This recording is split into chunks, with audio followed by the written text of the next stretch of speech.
In these next problems, we're told to solve by factoring. And watch this. Number 11 here, x squared plus 8x equals negative 15. I can rearrange this. I can just bring the 15 over to the left side of the equal sign and make it positive. So I get x squared plus 8x plus 15 equals 0. And on the left here, this quadratic expression, x squared plus 8x plus 15, is one that can be factored. And if you can factor it, that makes the solution very easy. Now, not every quadratic expression can be factored, but this one can pretty easily. And it factors as x plus 3 times x plus 5. And if you don't see that, you could do a FOIL. Just multiply the x plus 3 times the x plus 5, and you'll see that it gives you that original expression. So this factors is this, and we have an equation now written in the form of two factors. We have this times that equals 0. And it's important to understand that if two things equal 0, the product is going to be 0 if either one of them is 0. We have two things multiplied together to give us 0. So if x plus 3 is 0, it doesn't matter what this is, because 0 times anything is going to be 0.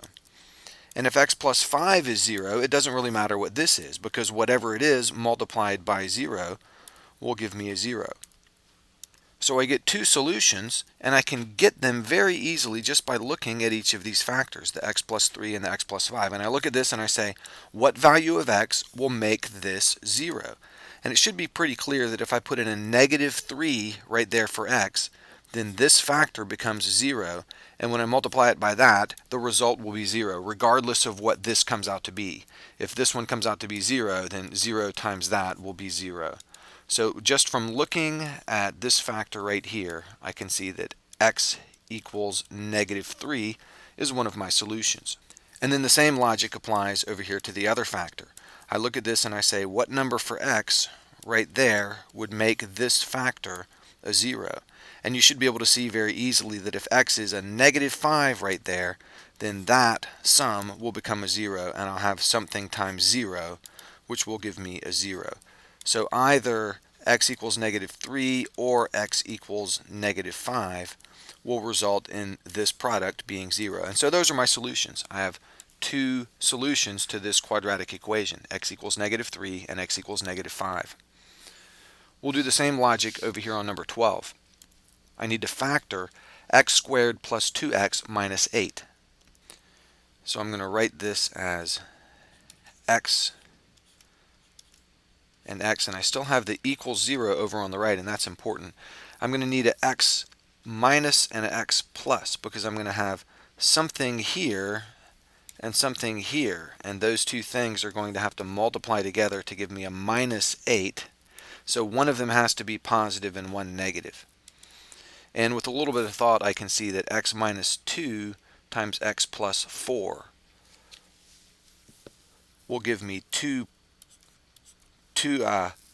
factors here that when multiplied together will give me my original quadratic expression. And you could check that with the FOIL. I do my first is x squared, my outer is a plus 4x, and the inner is a minus 2x, which gives me the plus 2x. And then the last two terms is a negative 2 times 4, which gives me the negative 8 right there. So that works. That's the correct factoring. And now I remember I have two things multiplied together to equal 0.